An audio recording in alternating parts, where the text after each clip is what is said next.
Debata. Aquí estamos en el Debata de hoy, 15 de julio, pero que, como decimos siempre, es también 18 de octubre y, bueno, excepcionalmente un día distinto, jueves 15. Y estamos, como siempre, transmitiendo a través de las redes de Radio Tierra y de La Morada, a través de Facebook, de Instagram, casi todas las de siempre, porque hoy día no nos podrá acompañar Kiara Lorenzini, pero estamos Javiera Mansi, socióloga, integrante de la coordinadora 8M, y Francisca Pérez de La Morada. Javi, ¿cómo estás? Hola Pancha, bien, bueno, ha sido una semana muy agitada, así que muy contenta de reencontrarnos en este, nuestro lugar, ¿no? Como de balance semanal. Exacto.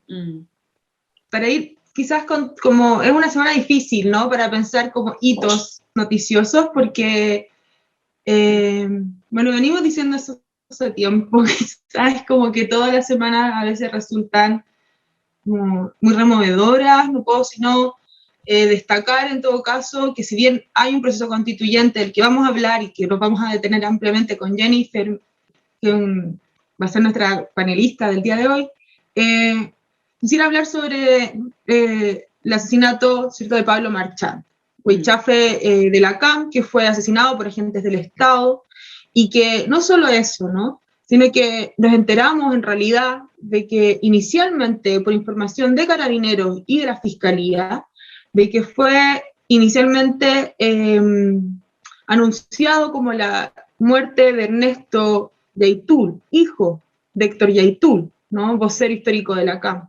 Y no fue sino hasta la madrugada en que, precisamente porque Héctor tiene que ir a hacer el reconocimiento del cuerpo de quien vamos a ver después, que es Pablo Marchand, que está destrozado por las balas y que por eso no había sido reconocido, es que él indica que no se trata de su hijo.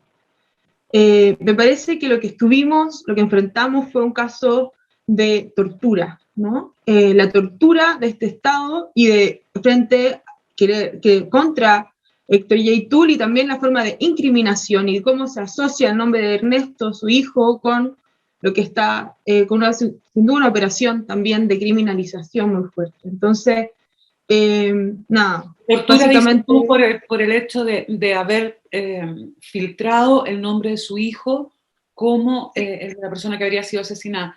Pero yo también me he preguntado si habrá respondido eso a una voluntad, a una decisión de haber asesinado efectivamente a su hijo, y que más bien se produce esta equivocación, que son todas cosas posibles de pensar, digamos, porque no hay otro lugar del que pueda salir ese nombre, sino de ellos mismos, de las instituciones, de la policía. Y como tú dices, bueno, da para especular, ¿no? ¿Qué es lo cómo se explica, ¿no?, que apareciera este nombre, que a su vez, hay que decirlo, ¿no?, como el ajuste de quién era efectivamente, o sea, se realiza en la madrugada, lo que significó que hay periódicos que se imprimieron con la noticia de que había muerto Ernesto Yaitul.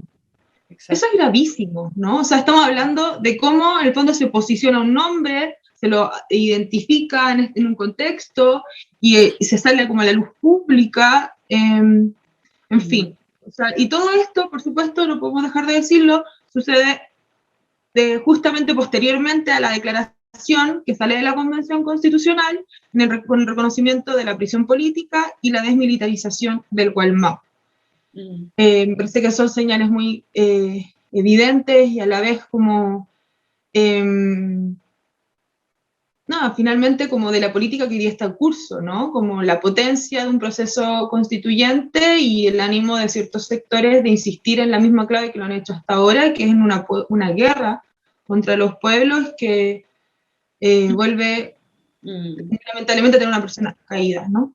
Sí, yo creo que es tremendo desde el punto de vista de la violencia simbólica que una acción así implica en este momento, que, bueno, la violencia simbólica y material, por supuesto, que ha estado presente a lo largo de más de 500 años de historia, pero también, especialmente la violencia simbólica que implica en un momento como este, en el que se está abriendo la Convención Constitucional, además, presidida por una mujer mapuche, es decir, es una manera de declarar efectivamente la mayor falta de respeto, la mayor violencia, y creo que eso muestra una falta de disposición y de voluntad de participar realmente de manera más democrática, de manera más dialogante, que creo que es una lástima, en verdad. O sea, es tremendamente violento, pero me parece que además es tremendamente triste, que estamos siempre a punto de poder sumarnos a otra forma de diálogo, a la reconstrucción de la democracia, en fin, creo que es tremendo. Y junto con esa violencia, bueno, yo quería subrayar otra que puede parecer un detalle, pero que me parece que apunta a lo mismo, esto que ocurre en la Clínica Las Condes, ¿no? Que primero se sabe que el presidente del directorio se inyectó la tercera dosis hoy día jueves. Sabemos que en realidad hay 5 personas de la Clínica Las Condes que ya se inyectaron la tercera dosis, que por indicación médica habría sido, en fin, que se suma a lo que en otro momento comentamos respecto a la instrucción que dio esta misma clínica de acotar el número de atenciones que iba a poner a disposición del Estado y la comunidad, dado que había tenido una gran pérdida económica. O sea, lo quiero poner, aunque parezca un detalle, me parece que no lo es, que es una muestra también de la violencia que puede implicar la, la autoridad económica, el poder económico que se instala sobre cualquier otra consideración, incluso en estos momentos en que estamos intentando democráticamente, institucionalmente, redefinir entre todas, entre todos, lo que queremos como nuestro espacio de vida común. Me parece que son signos, bueno, muy violentos simbólicamente, pero además muy tristes porque van mostrando cómo hay un sector muy minoritario numéricamente, pero muy poderoso económicamente, que quiere, que insiste en mantenerse al margen para desde ese margen presionar con sus herramientas, con sus poderes, con sus prácticas tremendamente poco democráticas. Me parece una lástima. Sí, o sea, yo creo que, como tú dices, esta cosa de las escalas, ¿no? Como también poder atender a esto que, por supuesto, no es un detalle, ¿no? Y habla de cómo hay un sector, los pocos, ¿no? Este sector de privilegio absoluto que pueda ponerse por delante de lo que hace una política de salud pública, ¿no? Entonces, creo que está muy bien y me parece muy interesante como analizarlo en el contexto de todo esto a la vez, ¿no? Este contexto de terrorismo de Estado y este contexto también del, que es el fondo, el contexto de la impunidad, ¿no? La impunidad del Estado, la impunidad del privilegio, ¿no? Entonces, sí. Sin duda fue demostración. Y lo otro que me parece que de alguna manera bueno, se ensambla con eso también, es esta, mira, no sabría muy bien cómo escribirlo, esta última semana que ha abierto aparentes tensiones, aparentes fisuras al interior del pacto aprobinal entre los precandidatos presidenciales. Digo aparentes porque no sé cuánto hay efectivamente de voluntad política de los mismos precandidatos para instalar sus diferencias en esta forma de, no sé, de tensionamiento, y cuánto hay de prácticas periodísticas, comunicacionales, de marketing incluso, tan individualistas que terminan imponiéndose incluso sobre una práctica que me parecía que había sido bastante ejemplar las semanas anteriores, de colaboración, de diálogo, con ciertas diferencias, pero priorizando siempre un programa común. Y esta última semana la verdad es que ambos se desenmarcan de manera bastante clara, bastante notoria,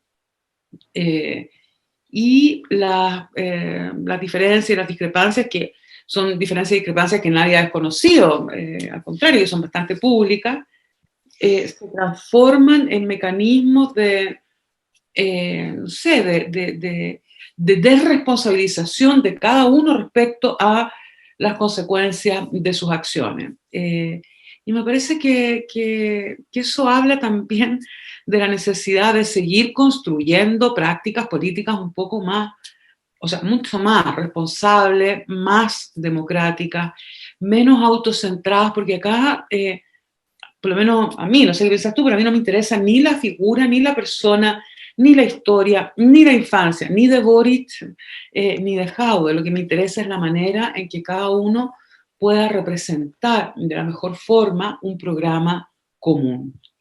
Y creo que todo tiende a individualizar, a personalizar, como si justamente la reflexión, la discusión y el debate político ya no fueran más posibles. Todo se personaliza, se individualiza, como si lo importante fuera quién es más simpático, quién es más amable, quién es más guapo, quién es más, no tengo idea.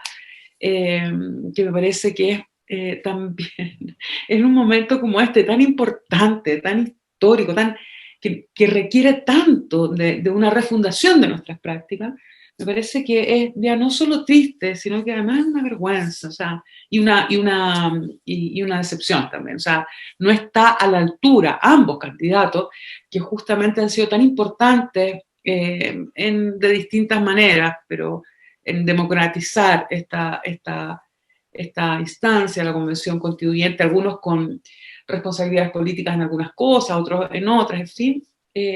Me parece que lamentablemente no han estado a la altura de este momento. No sé cómo lo ves tú, Javi. O sea, a la derecha ni la menciono, digamos, porque no es siquiera esa mención, pero bueno, de ellos que podría haber valido la pena hablar un poco más. Me parece que, bueno, no han estado a la altura estos últimos días.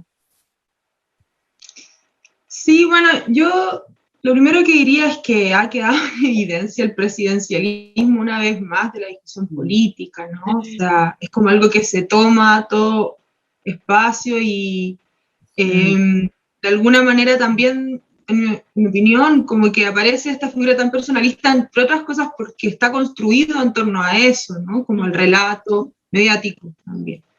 Y me parece que sin duda lo que está en juego son orientaciones generales de lo que viene de ahora en adelante, no exclusivamente hacia un próximo gobierno, sino las alianzas que se están configurando y en ese sentido también la orientación de esas alianzas, ¿no? Y lo digo también como con una mirada, por supuesto, desde un poquito más de afuera, pero por supuesto también comprometida, vamos a ir por supuesto, ir a votar y voy a participar de este proceso porque creo que mucho está en juego. Pero la verdad es que más allá de los dimes y diretes, me quedo con la necesidad de que hoy día lo que está en curso es una orientación de transformación profunda y que esa transformación se levanta no desde quienes han sostenido ni la administración de los 30 años, ni tampoco los espacios tradicionales de representación, ¿no? Y yo creo que eso debiese estar por sobre todo. O sea, finalmente estamos viendo, por supuesto, la Alianza Pro Dignidad que está en curso hoy día, desde tanto desde el Frente Amplio como desde Chile Digno, y en ambos casos, en última instancia, desde donde se levanta cualquier posibilidad de transformación va a ser desde lo que se ha levantado en la revuelta, las movilizaciones, los sectores amplios que se han organizado en torno al proceso y que es mucho más que exclusivamente los partidos y es mucho más que estas dos figuras.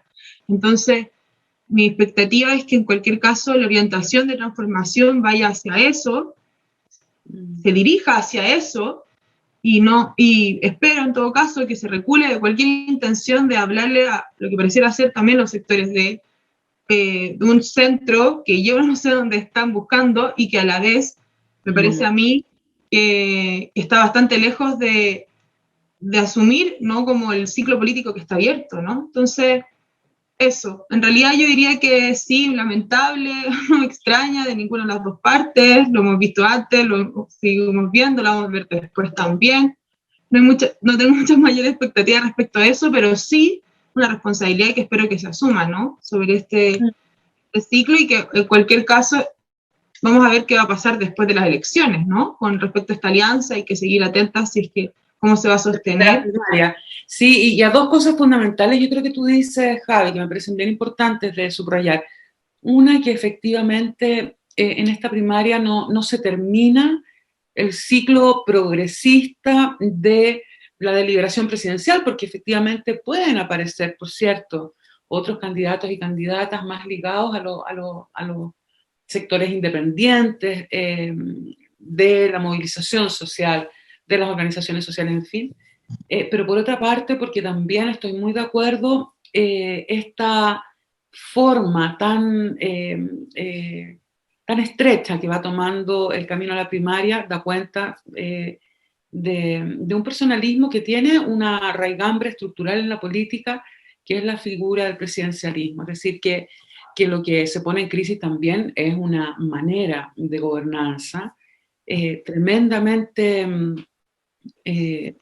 tremendamente estrecha y que por lo tanto, claro, en ese sentido te encuentro razón, es súper importante poder analizarla también políticamente más allá de este fin de semana. Pero aún así creo que este fin de semana es importante y tenemos que ver qué es lo que va a pasar y cómo se reconfiguran los diálogos a partir de eso. Pero bueno, en nuestro debate de hoy, 15 de julio, tenemos a una súper invitada para conversar de estas cosas y de muchas más, una invitada que justamente viene del mundo social, del mundo territorial, de la cuarta región, y vamos a conversar con ella de todo esto y de mucho más, como siempre, por las redes sociales de Radio Tierra y La Morada, en Facebook, en Instagram. Así que invitamos a Jennifer Mella, con quien conversaremos hoy sobre lo que está pasando en la convención, en el país, bueno, y en la casa, como dice la política feminista. Jennifer, muchas gracias por estar con nosotras hoy día.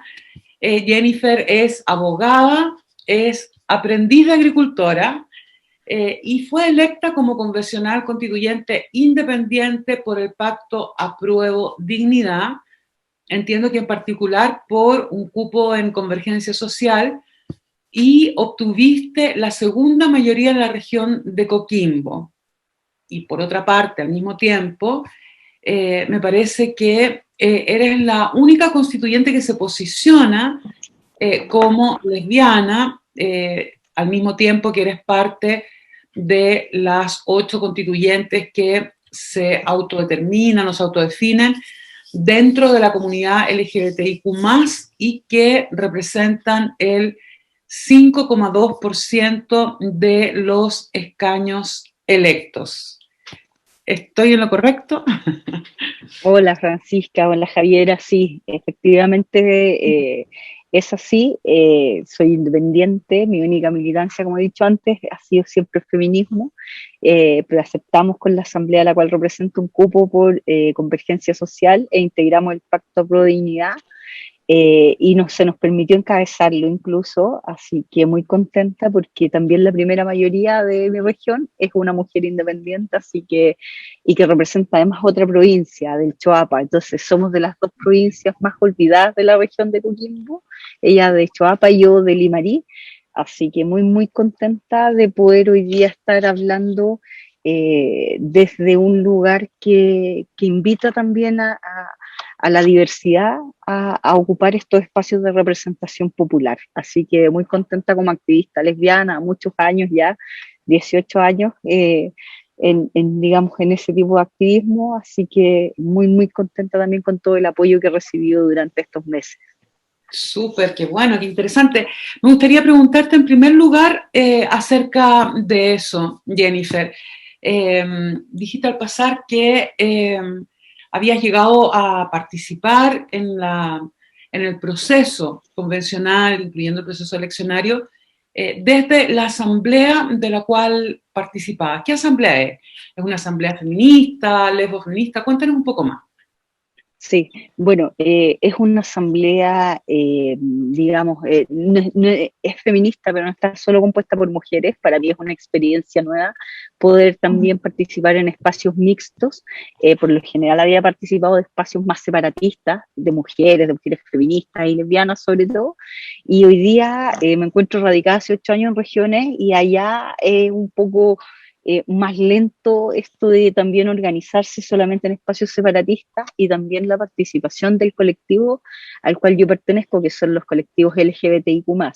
Entonces participo en una instancia mixta, pero también feminista, donde los compañeros efectivamente se cuestionan sus masculinidades, les dejamos una línea un poco ahí clara, y donde también esta asamblea de autoconvocadas por una nueva constitución de Ovalle del Limarí se forma territorialmente y convoca a articular a otros movimientos, personas, militantes, representantes de gremios y sobre todo involucrando la parte rural con la parte urbana de la provincia del Limarí, que encabeza, digamos, la comuna de Ovalle, eh, a poder participar de todo el proceso constituyente, definiendo como objetivo declararnos en estado de asamblea permanente hasta que sea el plebiscito ratificatorio de la nueva constitución. Y a partir de eso es que empezamos a aunar y a levantar programas y luego a definir que efectivamente estábamos en posibilidades de levantar una candidatura como movimiento también territorial de nuestra provincia. O sea, es un movimiento, por una parte, ligado al quehacer político, pero al mismo tiempo territorial, digamos, con esa doble dimensión. Sí, es sumamente territorial y también reconociéndose desde esos aprendizajes distintos de territorios súper descentralizados. Cada una de nuestras comunas tiene decenas o cientos de localidades, por tanto, nuestra organización misma es distinta. Muchos de los participantes de ella vivimos en localidades, por lo tanto, nos hemos obligado también a funcionar de una manera descentralizada para poder hacer partícipes a nuestras pequeñas, a nuestros pequeños pueblos también de todo lo que ha sido este proceso constituyente.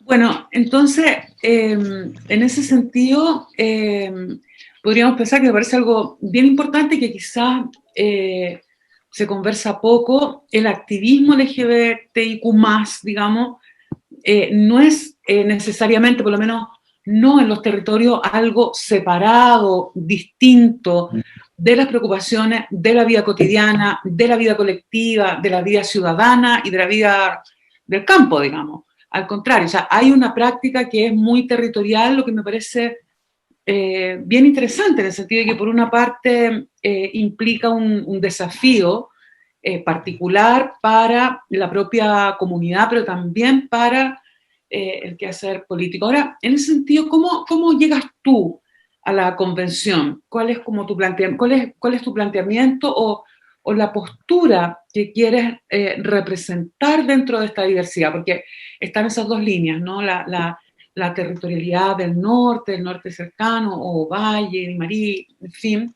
que está atravesada por muchísimas dificultades y también desafíos propios, desde el agua hasta las zonas de sacrificio, las formas de pobreza que hay también, pero también la diversidad cultural, la diversidad sexual. ¿Cómo te planteas tú tu lugar propio particular dentro de la convención? Sí, bueno, para mí tiene mucha relevancia, sobre todo habiéndome insertado en una comunidad profundamente afectada por la falta de agua y también por muy cercana a zonas de sacrificio realmente invisibilizadas a nivel nacional. Obviamente me afecta muchísimo, por lo tanto también todo el activismo que se desarrolla se inserta desde allí y ha sido muy bonito poder incorporar lo que tú mencionas, este sector, digamos, que una representa como lesbiana, feminista, también con particularidades propias del mundo rural, de territorios, digamos, más postergados. Y en ello, obviamente yo lo que he hecho ha sido hacer un poco también mías las demandas de esos territorios y sobre todo muchas veces de la falta de ciudadanía en lo que hay en la ruralidad, cómo afecta e impacta de manera distinta y desproporcionada a nosotras las mujeres, a las mujeres disidentes, pero también a las mujeres más pobres el tema de la falta de agua, la precariedad de los trabajos, son zonas profundamente divididas en la división sexual del trabajo, con muchas temporeras, con muchas mujeres dedicándose al área de servicio, eh, digamos, anexa a la minería, con también mucha falta de Estado con respecto a la relación directa con las empresas o con el mundo privado. Por lo tanto, para mí creo que también se cruza todo esto de ser activista, lesbiana y feminista, pero también con las precariedades, y uno podría decir con este tema de clases, un poco también en términos de cómo impacta de manera distinta y cómo no se reconoce y no se habla de todo ese mundo rural, porque cuantitativamente no es importante y porque además está disperso. Y allí obviamente también yo he insertado mis luchas sectoriales, la lucha de respeto y reconocimiento por la comunidad a la que yo represento, la familia que he formado también. Yo tengo una hija de 19 años, entonces me tocó ser apoderada en provincia, me tocó ser vecina, tengo una pareja, suscribí un acuerdo de unión civil hace años, entonces vivo también esa parte de mi vida de una manera muy visible y lo hago desde que tenía 20 años, por lo tanto para mí es una parte de mi identidad muy importante que me conforma como persona, pero que también me hace presentarme ante una comunidad con el pack completo, como les digo yo. Entonces también ha sido muy bonito porque finalmente la gente y yo también es un aprendizaje mutuo y continuo en el cual podemos hacer nuestras de una manera propia. Yo me relaciono mucho con gente de campo y trato ahí de aportar mucho en términos de educación cívica, y por eso también lo que hemos formado son asambleas territoriales en ese aspecto, porque es terrible la falta de ciudadanía que hay en esos sectores. Ahí tú te das cuenta dónde está el 50% del padrón electoral que no participa, y está en O sea, esa postergación. son asambleas deliberativas, reflexivas, pero también asambleas, ¿cómo decirlo?, de aprendizaje, formativas, de un Sí. colectivo que está formándose también para tener una participación más activa, más protagónica. Uh-huh. Ahora, Y mutua, porque nosotros aprendemos de los campesinos, de los gestores culturales campesinos, de, por ejemplo, cómo se construyen casas en la ruralidad con sistemas independientes de aguas negras y aguas grises para aprovechar el agua, y eso lo replicamos en otros lugares. Por lo tanto, no es nosotros y nosotras vamos a enseñar, es nosotros vamos a compartir saberes y a aprender también. Y en ese camino, obviamente, siento que muchas veces somos nosotras las que mucho más ganamos, porque nos venimos con un montón de cosas, digamos, que podemos traer y que efectivamente hablan de las realidades, poniendo las necesidades al servicio, digamos, de lo que estamos tratando de construir hoy día, que es una nueva constitución. Y en ese sentido, ¿tú piensas que el trabajo de las asambleas territoriales en tu región, en tu comuna, en fin, ha ido armando una posibilidad de deliberación, de pensamiento político, de participación real, aun cuando, como tú misma decías, ahí esté el 50% del padrón electoral que no llega a votar? ¿Dirías tú que este proceso convencional, previo incluso a la conformación de la convención, pero que entiendo que va a seguir a lo largo de todo este tiempo desarrollándose también en el territorio, dirías tú que este proceso ha permitido construir espacios de pensamiento, deliberación, participación política, que puedan, desde ese punto de vista, cambiar un poco el paisaje en este tiempo?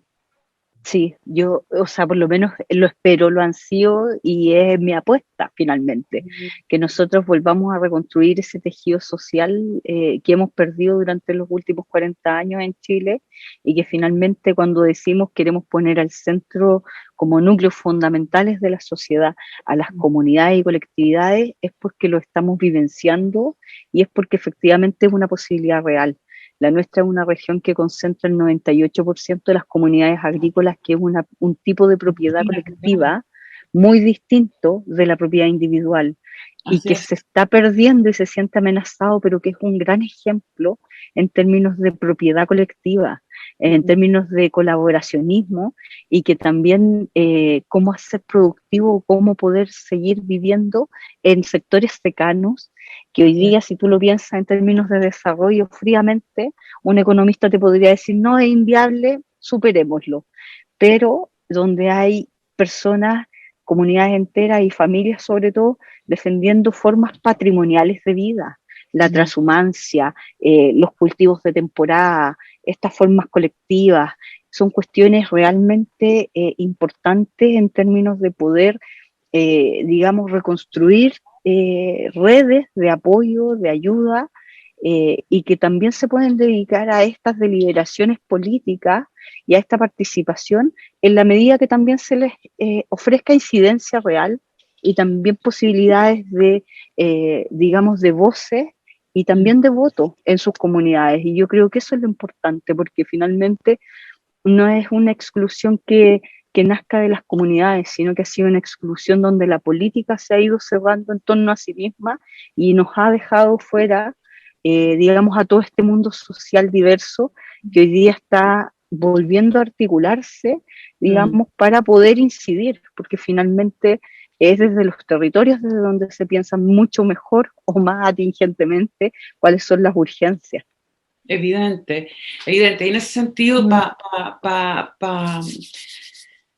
darle la palabra a la Javi, después, las comunidades agrícolas, como tú dices, efectivamente, el 98% está ahí justamente, y constituyen una forma de asociación económica, pero también territorial y también política, diría yo, que efectivamente ha ido quedando al margen como efecto de formas de ejercicio del poder institucional que son tremendamente jerárquicas, autoritarias y centralizadas, además.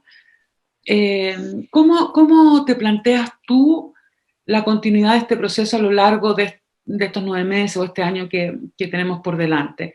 ¿Cómo lo haces para darle continuidad a ese diálogo? ¿Cómo lo haces para darle continuidad y perspectiva, horizonte, proyección a ese trabajo con las comunidades, qué sé yo, agrícolas, con las comunidades, con tu comunidad propia, en fin?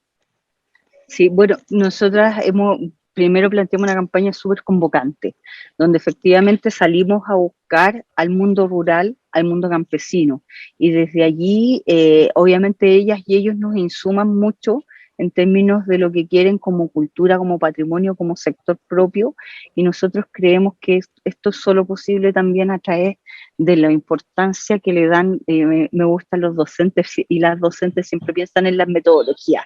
Entonces, elaborar metodologías participativas para nosotras hoy día ha sido fundamental en torno a tener una participación popular estable, incidente, que podamos sistematizar y traer a la Convención Constituyente, por una parte, y que además también les demos la posibilidad de participar de audiencias públicas, pero también creemos que la incidencia tiene que avanzar un poco más allá e incluso podemos llegar, ojalá, hasta la iniciativa popular de norma constitucional. Creo que también ahí tenemos que plantearnos desafíos importantes en torno a cuáles han sido las carencias que hoy día se han planteado en términos de participación popular y cuáles son los desafíos que nosotras queremos plantear, especialmente porque lo que tú señalas, no solo es centralizada, sino que finalmente es un sistema patriarcal que nos cierra las oportunidades en primer lugar a las mujeres disidentes, a las mujeres temporeras, a las mujeres campesinas de territorios aislados, y que en el fondo también siempre va a tener esta lógica de excluirnos, Por lo tanto, es allí donde nuestras voces van a tener que llegar con metodología, con sistematización, con incidencia y con permanencia al proceso. Nosotros como proyecto, digamos, constituyente desde la candidatura que teníamos y hoy día digamos, desde la representación que estamos elaborando una metodología, en realidad 3, para aplicar en los territorios con delegadas y delegados constituyentes, para que este proceso sea continuo. Hemos hecho alrededor de 50 asambleas hasta aquí, y hemos también hecho participar, por ejemplo, a la niñez, que está fuera de lo que se considera participación ciudadana, porque en realidad son voces que están ansiosas de poder participar y se sienten fuera de cualquier consideración de autonomía progresiva hoy día en este proceso, y es muy importante salir a recogerles, pero también hemos querido, como parte del grupo de excluidos, es como cuando una es excluida, tiene esa mirada de que también quienes más son excluidos, de tener la importancia también de participación, por ejemplo, de habitantes de campamentos de nuestra región. Nosotras hemos estado muy fuertemente en un campamento en Los Vilos y también en un campamento en La Serena, que es el más grande de la región, ubicado en el sector de las compañías llamado La Varilla, donde hemos ido también a hablar de participación territorial y de necesidades urgentes, pero enfocadas en el proceso constituyente y obviamente brindando también ayuda en las cuestiones urgentes, porque me hacía mucho sentido cuando hablan de que donde no tienen resuelto problemas básicos, el discurso de los derechos humanos es irrelevante, estás hablando de sobrevivencia. Por lo tanto, también tratamos de atender con esa pertinencia cultural los lugares a donde vamos y atender también todas estas voces excluidas a partir también de la propia exclusión. Entonces, creo que eso es muy importante en esta participación permanente y que ojalá se vaya incrementando. Es como el volumen de una radio. Nosotros queremos que se vaya haciendo cada vez más fuerte y que cada vez se pueda oír más para que llegue hasta acá y que finalmente haga que este espacio deliberativo pueda ser itinerante también en torno a ocupar los distintos lugares del país e ir a recoger a la región de Coquimbo lo que ha sido el saqueo del agua. Por ejemplo. Sí. Javi, tú querías... Sí, bueno, lo primero es que es muy emocionante hablar con Jennifer, para quienes no sepan, que está sentada acá como precisamente desde la Convención Constitucional o del ex Congreso, ¿no? Y quería preguntarte a propósito de esto de hacerse audible, ¿no? Y también hacerse visibles. Como ha sido muy emocionante seguir, ¿no? Como estas semanas tan agitadas también, ¿cierto? Donde podríamos decir que el régimen de visibilidad histórico de la política en Chile que ha entrado en crisis, ¿no? Y lo que está hoy día haciéndose visible, haciéndose audible, son voces que históricamente habían quedado como visibilizadas, ¿no? Y como ajenas, como por supuesto de los cercos mediáticos y de los lugares de la tribuna, ¿no? De los mismos de siempre, digamos. Entonces quería preguntarte un poco desde esa experiencia en primera persona de cómo se ha visto esto, reconociendo además a una derecha que con sus discursos de odio que también han estado presentes dentro de la convención, está absolutamente arrinconada, ¿no? Y que ha demostrado más bien que si bien tiene tribunas como los medios de comunicación dominantes, vemos que por fuera de la convención hay un apoyo masivo a lo que está aconteciendo, hay un acompañamiento de este proceso, y a la vez es muy emocionante escuchar a cada vez más voces, ¿no? Que intersectan, ¿no? Distintas luchas y que dan cuenta de una complejidad, que no es nunca solo una cosa, y eso está muy, muy vivo adentro. Entonces, nada, quizás nos podríais contar un poco de ese balance, de lo que ha sido estar ahí. Sí, bueno, primero ha sido como un poco inédito que tantas personas provenientes de tantos lugares diversos hoy día estemos conformando esta convención, digamos, de manera hiper representativa, diría yo. Igual una piensa y decíamos el otro día, faltan más sindicalistas, pero también obedece a, por ejemplo, el estado del sindicalismo en nuestro país. Tenemos el 16% versus el 60 y tanto que tiene el promedio de los países OCDE. Entonces creo que independiente de que tenemos muy presente a quienes faltan, por ejemplo, nuestras compañeras trans, y que no tuvimos norma digamos, de inclusión, de acción afirmativa para poder entrar. Hoy día tenemos tremendos desafíos, efectivamente, por ejemplo, para que el reglamento sea hecho también con una perspectiva de que respete las identidades de género, las distintas expresiones, el lenguaje inclusivo, cuestiones que nos vienen mandatadas desde estas orgánicas de disidencia. Por lo tanto, yo creo que la riqueza que se puede obtener en torno a eso es invariablemente mayúscula con respecto a lo que había en representación política hasta hoy. Y creo que poder hablar en primera persona como lesbiana, como activista, feminista también, habla de que nosotras hoy día tenemos un tremendo desafío que finalmente sigue siendo el mismo que nos plantearon nuestras antecesoras, que es develar el patriarcado y los sistemas, digamos, de dominación, para que efectivamente podamos construir nuevos a partir de las vivencias y experiencias que nosotras traemos, tanto en el mundo político, en otros lugares, pero también en el mundo social.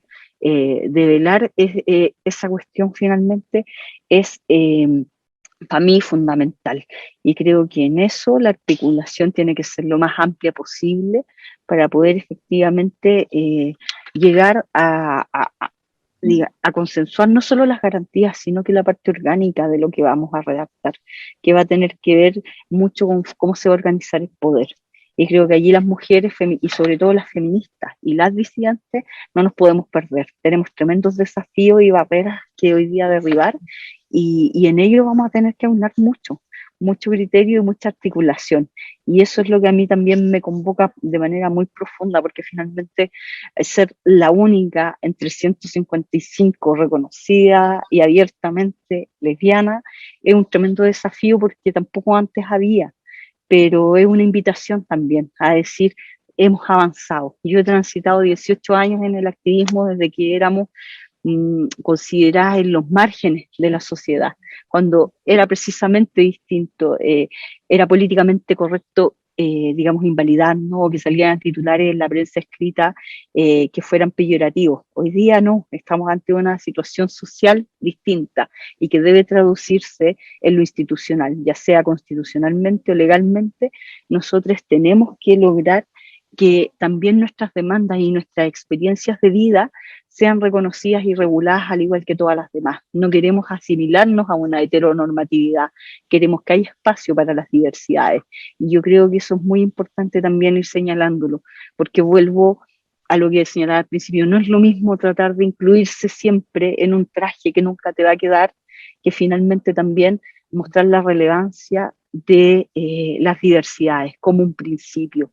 Y para mí eso es sumamente importante. Creo que ese es el tremendo desafío que tenemos para salir a buscar 104 votos en esa línea, y articular desde eso, desde la experiencia que hemos tenido en los movimientos sociales, y siempre pensar que no vamos a estar solas, que tenemos a todas las organizaciones afuera, a quienes hemos también invitado a ser parte de la red constituyente disidente, para que nos apoyen, para que también sean las voces que, digamos, tienen las herramientas y que han trabajado los temas, para que finalmente no estemos aquí descubriendo la rueda. Hay mucho trabajo que se ha hecho desde un montón de orgánicas, donde efectivamente hoy día solo hay que aunar criterios y salir a articular y buscar cómo vamos a conseguir esos apoyos necesarios, porque somos realidades que existimos. No somos teoría ni temas morales. Somos hoy día, digamos, personas que hemos formado familia y que hasta ahora hemos tenido un trato denigrante y desigual por parte de una institucionalidad que sigue amarrada a cuestiones altamente discriminatorias. Ahora, en ese sentido, Jennifer, tú eres la única convencional que se declara como lesbiana, pero está este grupo de 8 constituyentes que se definen como parte de la comunidad LGBTIQ+. ¿Tienen algún tipo de diálogo, de articulación, de programa? ¿Cómo lo hacen? Sí, porque bueno, teníamos una... Serán de quizás de pactos distintos, no lo sé. Cuéntanos un poco cómo funciona eso. Somos de pactos distintos, pero estamos convocadas y convocados también a reunirnos en esta red disidente constituyente, desde donde también no queremos ser solo nosotras y nosotros 8. sino que queremos invitar, y hemos invitado ya a muchas orgánicas para articular de manera horizontal cuáles van a ser las demandas que vamos a salir a defender acá en este espacio. Y en eso, obviamente, ya tenemos, digamos, nuestro propio grupo, nos juntamos, articulamos, sacamos declaraciones, nos reunimos con las organizaciones, traemos las demandas de las organizaciones y esperamos que el programa lo podamos construir en conjunto, porque finalmente también es desde allí desde donde vamos a tomar la fuerza para esa incidencia necesaria. Como lo decías tú, somos solo 8, pero tenemos, digamos, toda esta fuerza de más de 50 organizaciones a nivel nacional, lo que también me llena de esperanza, porque en la reunión que tuvimos ampliada, habían desde Iquique hasta Coyhaique organizaciones, cuestiones que no pasaban antes cuando estaban concentradas en Valparaíso, Santiago y Concepción, las orgánicas respecto a la diversidad y la disidencia sexual, y hoy día sí podemos ver que estamos abordando distintos territorios con orgánicas propiamente LGBTIQ+, y que eso nos va a permitir también validar y legitimar lo que tratemos de traer a la constituyente en territorios diversos y distintos. Y no solo en luchas sectoriales, sino también, por ejemplo, en asambleas territoriales como la que yo represento. Finalmente, la idea es extender al mayor número de personas y organizaciones sociales las demandas que estamos levantando como parte también del mundo de los derechos humanos. Y hay ahí un pilar programático, algunas demandas fundamentales. Tú estuviste hablando sobre el tema del matrimonio igualitario, pero justamente en el sentido de que hay muchas urgencias que van más allá de esa demanda particular. ¿Cuáles son? ¿Cómo lo ves tú hoy día? Sí, o sea, bueno, tenemos un eje anti... Lo incluyes dentro del ámbito de derechos humanos, que me parece fundamental. Pero sí, yo creo que es muy, muy relevante inscribirlo desde allí y también desde un eje antipatriarcal. Creo que el poder también definirlo desde allí también es un logro de nosotras como feministas, finalmente, sí, porque también hemos permeado las orgánicas LGBTIQ+, digamos, de estos necesarios cuestionamientos, finalmente, porque no atacar el modelo y celebrar, por ejemplo, el matrimonio igualitario sería una contradicción para muchas de nosotras hoy día.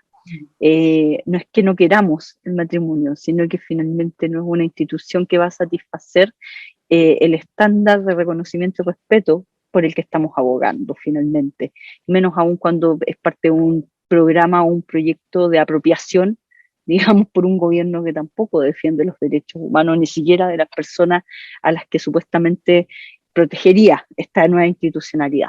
Entonces yo creo que ese eje de los derechos humanos y el declararse como un colectivo antipatriarcal finalmente nos circunscribe a que vamos a poder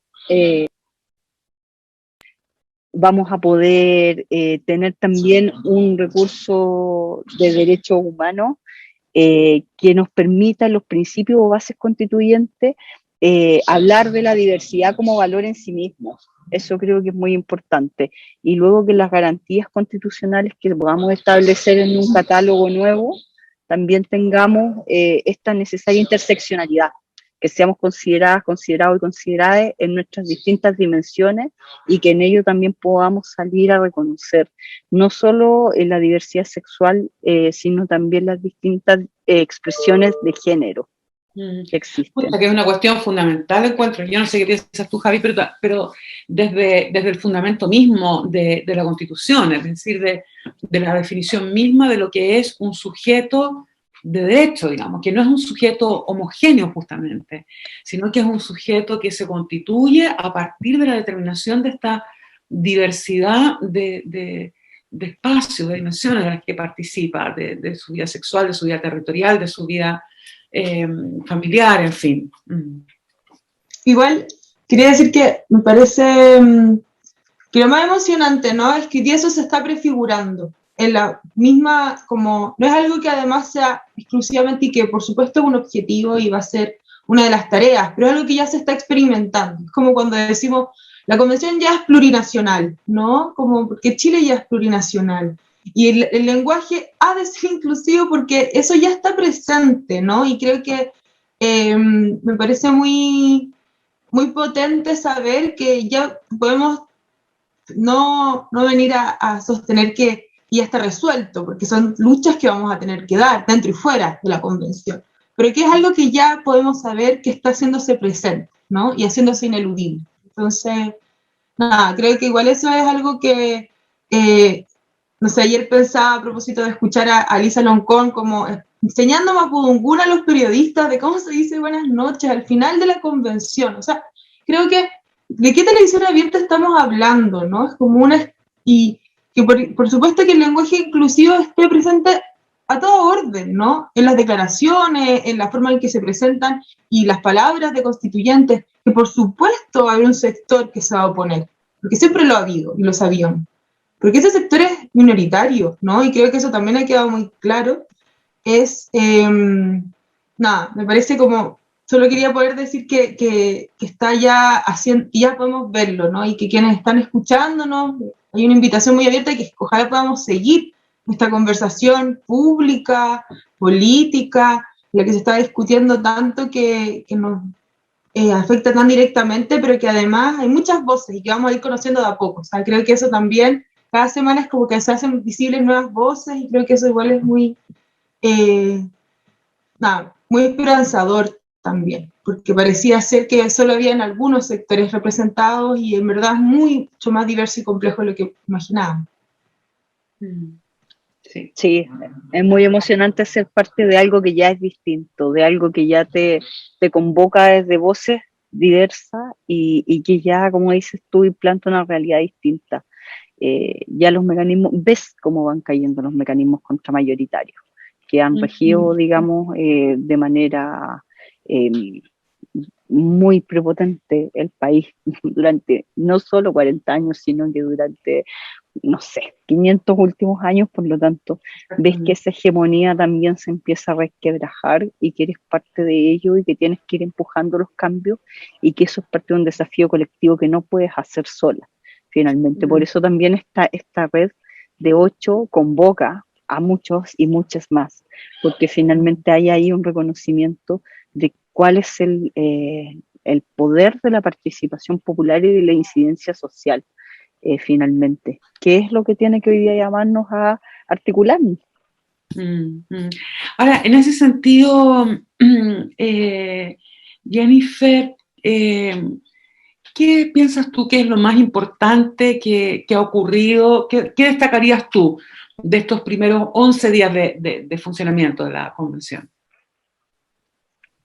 Eso destacaría que en el fondo se ha develado que no podía iniciarse una convención constitucional con un ruido afuera, digamos, represor, y que se detuvo, fue capaz de detenerse una ceremonia, y que eso es lo simbólico, ha significado que hoy día las grandes mayorías están puestas en que esto avance no solo en el fondo, sino que de forma profundamente democrática y distinta a las lógicas que han existido hasta aquí en la representación política.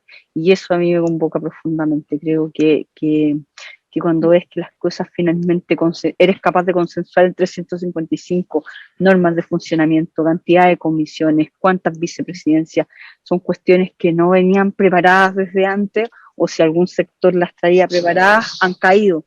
Por lo tanto, aquí hay una efectiva, digamos, convención, hay una conversación previa para definir cada uno de los temas, y creo que eso convoca extraordinariamente a que haya un montón de gente mirando en línea este proceso inédito e histórico, y obviamente que estamos siendo parte de manera transversal.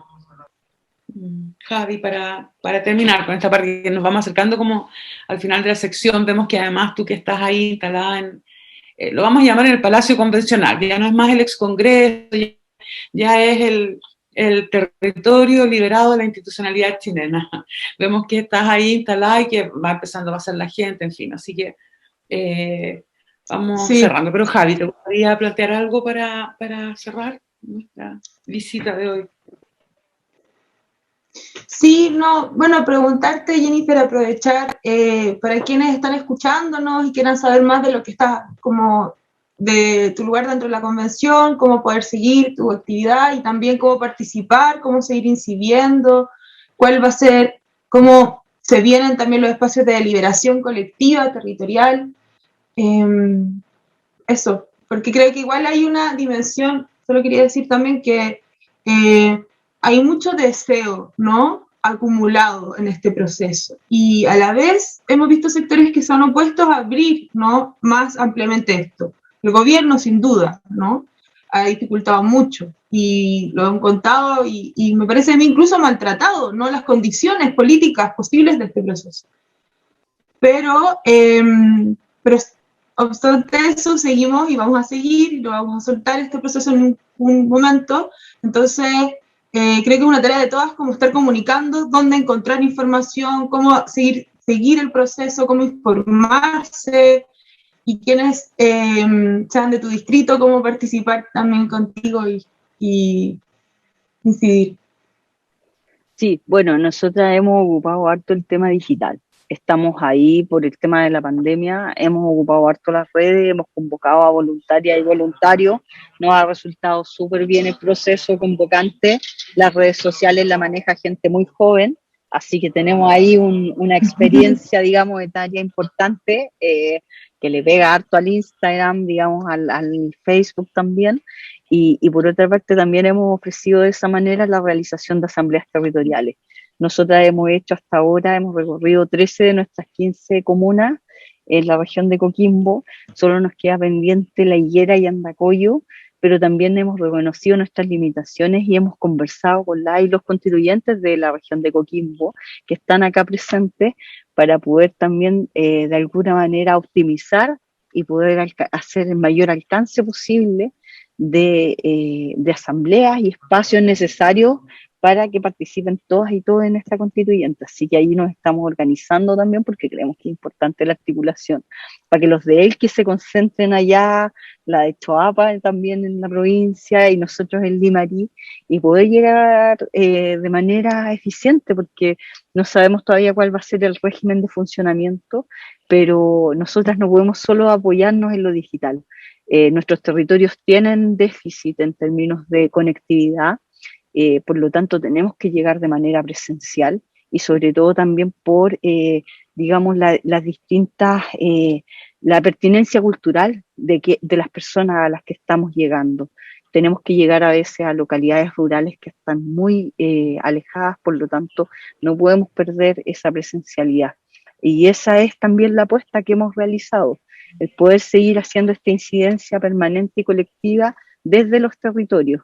Pero también acá en la constituyente se han formado, por ejemplo, las constituyentes feministas, se ha formado esta red constituyente disidente, también está las y los constituyentes del norte. Entonces, hay una serie de espacios de colaboración también y conversación constituyente que son indispensables hoy día para poder seguir avanzando en las distintas áreas que nosotros nos interesan. Así que la invitación es esa, sumarse a los equipos. Nosotras tenemos en Instagram el Jennifer Mella de 5 y en Facebook el fanpage Jennifer Mella Constituyente.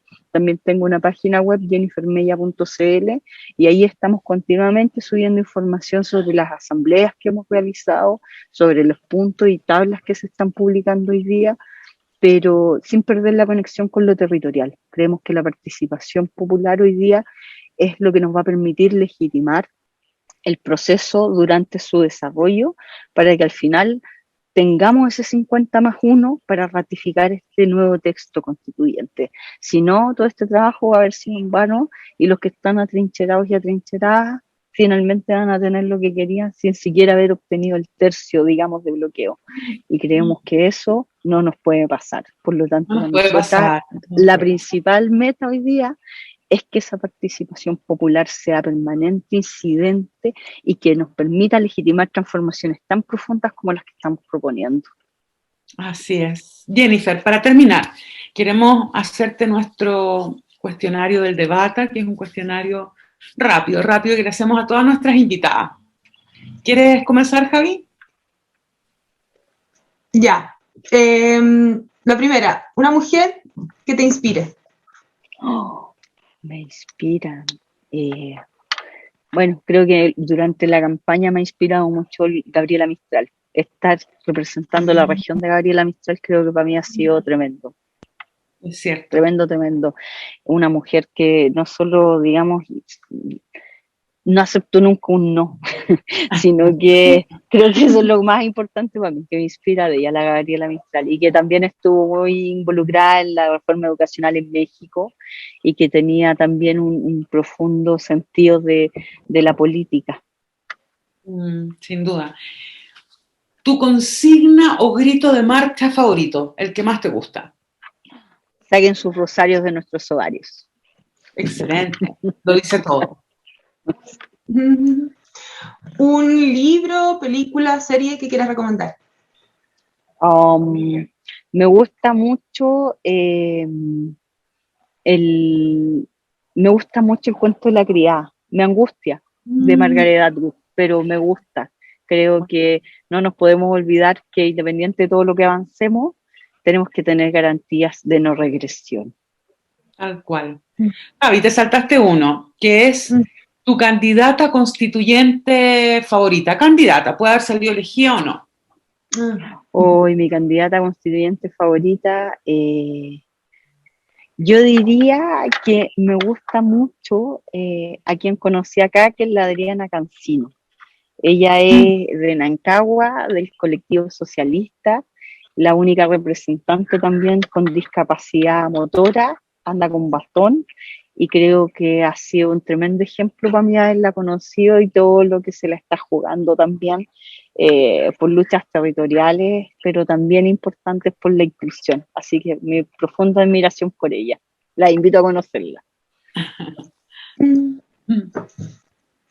Bacán, muy importante. Y última, una canción. Decíamos del verano, pero bueno, canción que nos quieras recomendar. Puede ser también ahora de este otoño-invierno que estoy escuchando. Soy súper mala para escuchar música, pero por lo general escucho la Camila Moreno, me gusta el disco de ella, Mala Madre, mucho. Así que no, puras mujeres, puro feminismo. Excelente, excelente, súper. Súper, muchas gracias Jennifer por hacerte un ratito en medio de esta vorágine de pensamiento, de trabajo, de conversación, de diálogo, hacerte un ratito para estar con nosotras, para estar con todas quienes nos siguen a través de las redes sociales de La Morada y de Radio Tierra. Y bueno, y esperamos estar viéndonos, seguir conversando, seguir tomándole el pulso a esta tarea tan importante, tan colectiva, tan histórica que tenemos por delante. Todas, cada una desde su lugar. Así que muchas gracias de nuevo, Jennifer, por estar acá. Muchas gracias a ti, Francisca, y a Javier, un placer, un gusto volver a verla, y obviamente a toda la Radio Tierra, tremendo bastión y la Casa La Morada del feminismo desde los años 80, así que me siento honrada de estar con ustedes. Gracias, muchas gracias y nos estamos viendo. Chao, chao. Chao.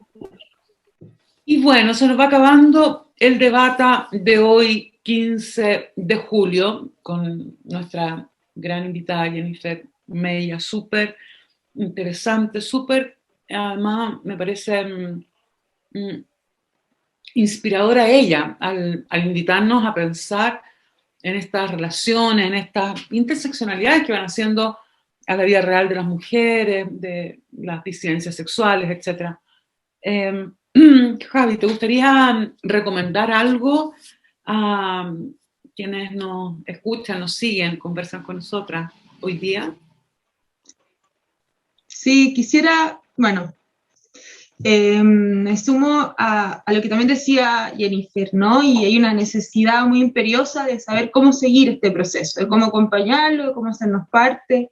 Entonces quisiera recomendar un medio de comunicación, laneta.cl, medio del que es directora la maravillosa Alejandra Matus, que estuvo con nosotras, de hecho hace un par de semanas, un poquito más que un par de semanas, donde participan como periodistas, quisiera leerlo, Valentina Collado, Belén Pellegrini, Fabiola Gutiérrez, en el diseño María José Soto, en el soporte técnico Fabiola Gutiérrez, y cuenta con el apoyo de muchísimas otras compañeras, y lo digo porque es también un medio sostenido, ¿no? Un medio independiente que está haciendo seguimiento a la convención, a toda su actividad, sostenido por mujeres, y en mi opinión es quizás uno de los medios que hoy día está haciendo el recuento como a pulso, ¿no? De las discusiones. Así que hay una recomendación a seguirlas en Twitter, en redes sociales, en su propio sitio, donde están haciendo balances diarios muy importantes, muy interesantes.